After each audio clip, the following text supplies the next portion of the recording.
Welcome to Thisya's kitchen. Thisya's kitchen என்ன பார்க்க போகிறோன்னா, கடலைப்பருப்பு சட்னி தான் எப்படி செய்கிறதுன்னு பார்க்க போகிறோம். இந்த சட்னியோட டேஸ்ட்டு சூப்பராக இருக்கும். எப்போவுமே நம்ம பொட்டுக்கடலை சட்னி, மல்லாட்டை சட்னி அந்த மாதிரி தான் ட்ரை பண்ணி பார்த்துருப்போம்.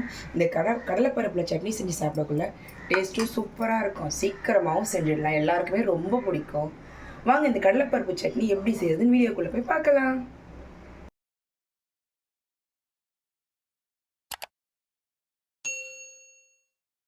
கடலைப்பருப்பு சட்னி செய்கிறதுக்கு முதல்ல கடலைப்பருப்பை வறுத்து எடுத்துக்கலாம். இப்போ ஒரு பேன் நல்லா சூடானதுக்கப்புறம் எண்ணெய் ரொம்ப அதிகமாக சேர்க்காமல் ஒரு ஸ்பூன் அளவு எண்ணெய் சேர்த்துக்கிறேன். இப்போ இதில் நான் ஒரு 1.5 கைப்பிடி அளவு கடலைப்பருப்பு சேர்த்துக்கிறேன். இது மிதமான ஹீட்லேயே இது நல்லா வறுத்து எடுத்துக்கலாம்.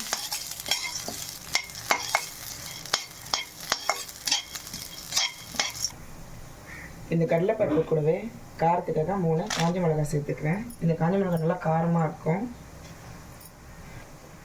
அதனால் 3 சேர்த்துக்கிறேன். உங்கள் காரத்துக்கு ஏற்ற மாதிரி நீ காஞ்ச மிளகாய் சேர்த்துக்கணும். இதையும் இதோட சேர்த்து நல்லா வறுத்து எடுத்துக்கலாம்.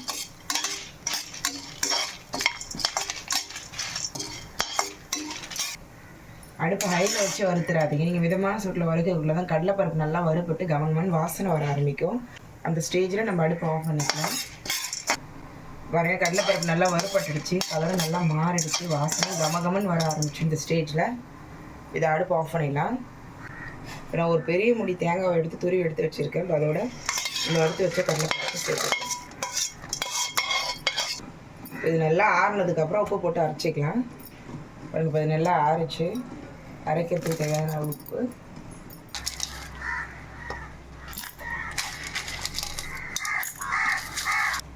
கொஞ்சமாக தண்ணி சேர்த்து நல்லா மையமையாக அரைச்சி எடுத்துக்கலாம். அவ்வளோதான், நம்ம மையமையாக அரைச்சி எடுத்தாச்சு. நம்மளோட கடலைப்பருப்பு சட்னி ரெடி ஆகிடுச்சு. இது ஒரு பவுலுக்கு மாற்றிக்கலாம்.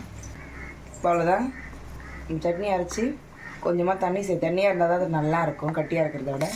இப்போ இதெல்லாம் தாளித்து கொட்டிக்கலாம். இப்போ தாளிக்கிறதுக்கு ஒரு தாளிப்பு கரண்டி அடுப்பில் வச்சுக்கோங்க. இப்போ இதில்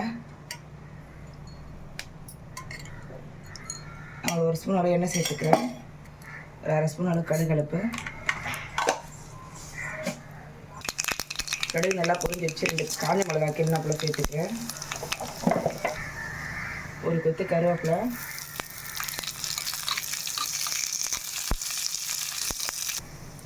சேர்த்துட்டு ரொம்ப நேரம் வதக்கக்கூடாது. இப்போ சட்னியில் எடுத்து கொட்டிக்கலாம். அவ்வளோதான், நம்மளோட கடலைப்பருப்பு சட்னி நல்லா சூப்பராக ரெடி ஆகிடுச்சு. கண்டிப்பாக ட்ரை பண்ணி பாருங்கள். நல்லா காரசாரமாக சூப்பராக இருக்கும், எல்லாருக்கும் ரொம்ப பிடிக்கும். இந்த வீடியோ உங்களுக்கு பிடிச்சிருக்குன்னு நினைக்கிறேன். இந்த வீடியோ உங்களுக்கு பிடிச்சிருந்துச்சுன்னா சேனலை லைக் பண்ணுங்கள், கமெண்ட் பண்ணுங்கள், சப்ஸ்கிரைப் பண்ணுங்கள். பக்கத்தில் இருக்க பெல் பட்டனை மறக்காமல் கிளிக் பண்ணுங்கள். தேங்க்யூ.